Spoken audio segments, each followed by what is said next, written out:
In this video, we're going to talk about the AIM model, which stands for Attention, Interpretation, and Memory. Your textbook authors make a point that I think is worth reiterating here, which is about the power of positive thinking and about how positive thinking is not some kind of metaphysical or magical belief system. It's rooted in the experiences and the empirical realities that we live in every day. It's practical. Positive thinking is not about ignoring negative events or pretending that life is better in the face of adversity.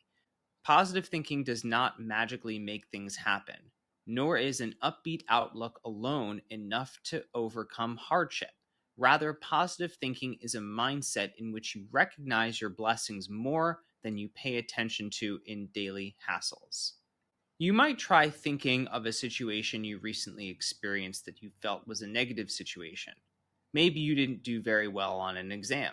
How you interpret a situation like this makes a difference for your well-being overall. You could see it as a failure or an opportunity for improvement. Reframing involves shifting your perspective in a healthier direction. It involves focusing on real and potential positives in addition to the possible negatives. As your textbook authors note, everyday language is full of phrases to describe this mode of thinking, such as, when life gives you lemons, make lemonade, and see the glass as half full. They also note that sometimes this can get somewhat unclear in terms of what exactly you're supposed to be doing with cognitive reframing. So let's explore this in a bit more detail. Before moving on, I want you to pause this video here. Go back to the Canvas module that this video is posted in and search for the Selective Attention Test video. It's only about a couple of minutes long. I want you to complete this, that is to say, watch the whole video, and then return to this one to resume. So the video you saw was about inattentional blindness. And I want to reiterate something that we talked about in an earlier video about the broaden and build theory of positive emotion. If you recall, Barbara Fredrickson's theory was that when people feel positive emotion, this broadens their attention to see more of the world, and that's true. But the opposite is also true, that when our attention is broadened, then we can experience more positive emotion as a result by seeing more of the good things in the world. So part of the lesson that we get from the research on inattentional blindness and the gorilla video is that we should try to be more mindful. One way to be mindful is through mindfulness meditation, but that's not the only way. We can also focus on other things that are wonderful about our environments. Some psychologists recommend going for walks outside in a park or some kind of nature without your smartphone or anything else that would normally distract you, and instead focus intensely on your surroundings. Notice the water, the animals, the plants, the other people around you. Doing this shifts your focus toward good things in your world that you may not have otherwise been paying attention to. As your textbook authors say, noticing or failing to notice good things in the social and physical environment is much like the gorillas in our midst. We may tune our attention to problems around us, the little mistakes of others, and fail to notice the good things. Because there are always both plentiful good things and bad things that a person can notice, a person with the habit of attending mostly to the bad inherits the problems of living in an ugly world. In contrast, a person who develops the habit of attending to beauty, the small good works of others, and what is going right in life will enjoy a pleasant worldview. One other recommendation is to stop so much focusing on ourselves. Self-focus is associated with more negative emotion and distress. Some researchers have even shown correlations between self-focus and suicidality. Chronic self-focus can be toxic. Focusing on helping others and connecting with others is much healthier. The second aspect of the AIM model is interpretation. How we interpret the world around us plays a huge role in how happy we are. For folks who have a tendency to interpret events in the world as harsh and threatening, it is likely that their mood will be more negative and maybe distrusting. For people who see the world as full of promise and opportunity, these rose-colored glasses will likely translate to more happiness.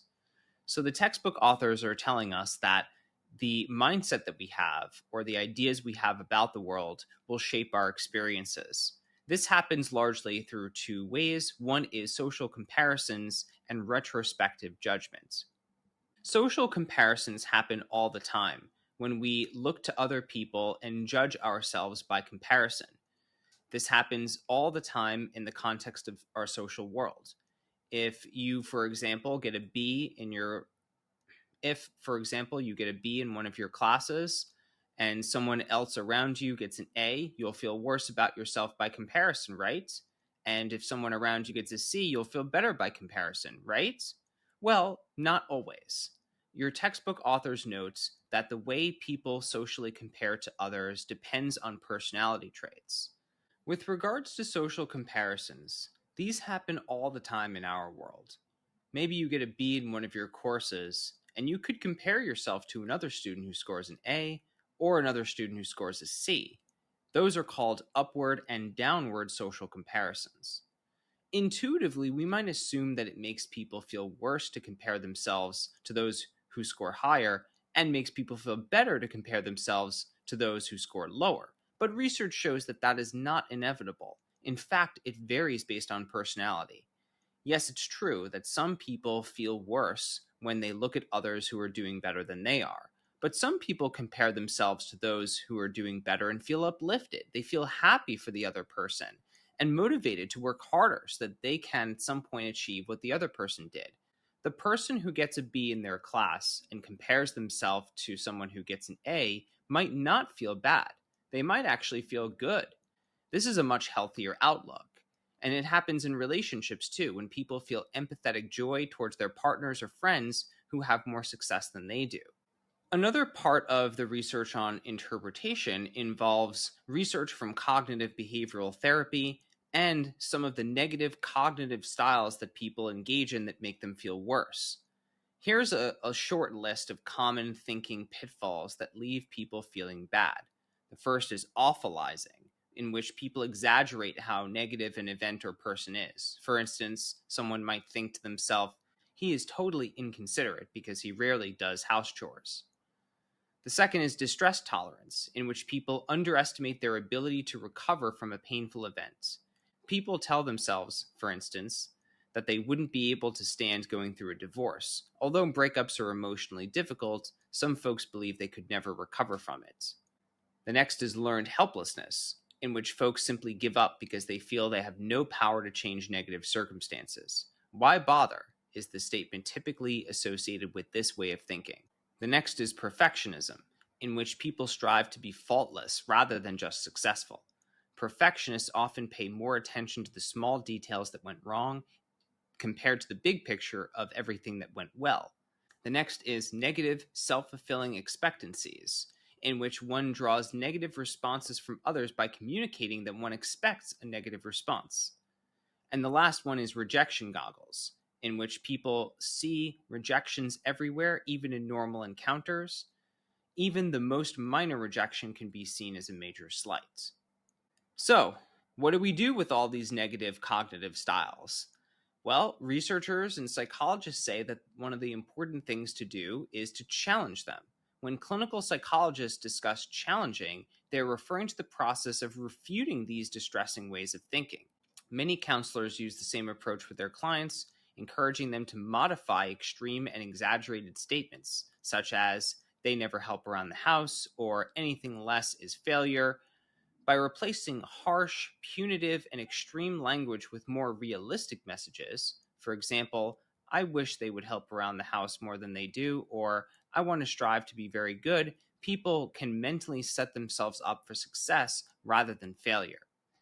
One of the things that you can try doing with yourself whenever you feel bad about a situation is to think about exactly what your belief is and then ask yourself these questions. Does it make sense? Is it likely to happen that way? And is there a more positive alternative available to you?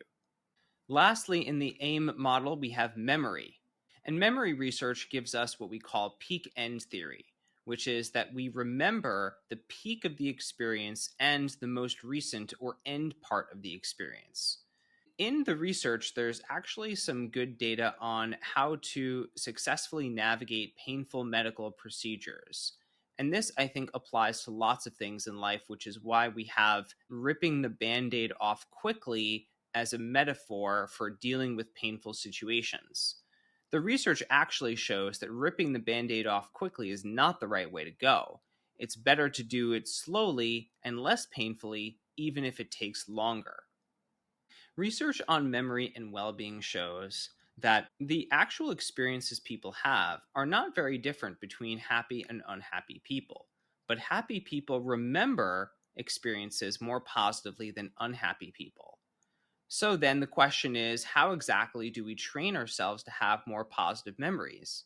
According to researchers, people who are happy have the tendency to err on the positive side, even treating adversity with humor or mentally emphasizing personal recent progress rather than focusing on problems. Some psychologists say you can practice this with something called memory savoring, which involves trying to immerse yourself into a positive memory as part of your routine.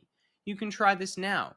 Recall a recent, powerful, positive memory and really immerse yourself in it, just as we talked about in an earlier video with the savoring techniques of immersion and concentration. To wrap up, the AIM model suggests that happiness stems from cognitive attitudes more than life circumstances. And I want to read a few select quotes from the book. Our happiness is only partially related to actual life events. By and large, most of us experience a mix of positive and negative events. Even good looking, successful, and well liked people are vulnerable to financial crises, illness, divorce, and disappointment. The reverse is just as true. Star-crossed folks in tough circumstances are likely to receive some meaningful social support, can have purpose in life, and often catch a lucky break.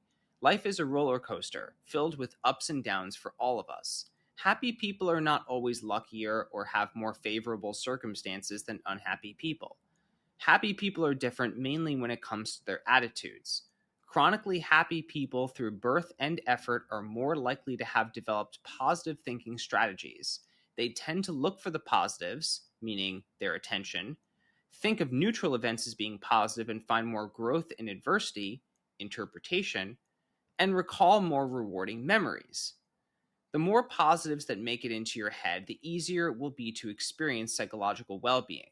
Getting into the habit of looking for successes and seeking out the good in others rather than nitpicking and fault finding will go a long way toward making the world seem like a friendly, hospitable place. Each day, noticing people you should be grateful for, even for little things like holding the door open for you, can focus you more on the positive in others. Looking around and seeing the good, beautiful, amazing things that are going on all around you is going to be very beneficial. While terrible events have the power to bring even the most resilient people down, much of life is milder. By avoiding a pessimistic cognitive style such as perfectionism, and by instead using the more positive interpretive strategies, such as appreciating what you have, you will have a more enjoyable life. Taken together, attention, interpretation, and memory account for a large portion of happiness over which you do have direct control.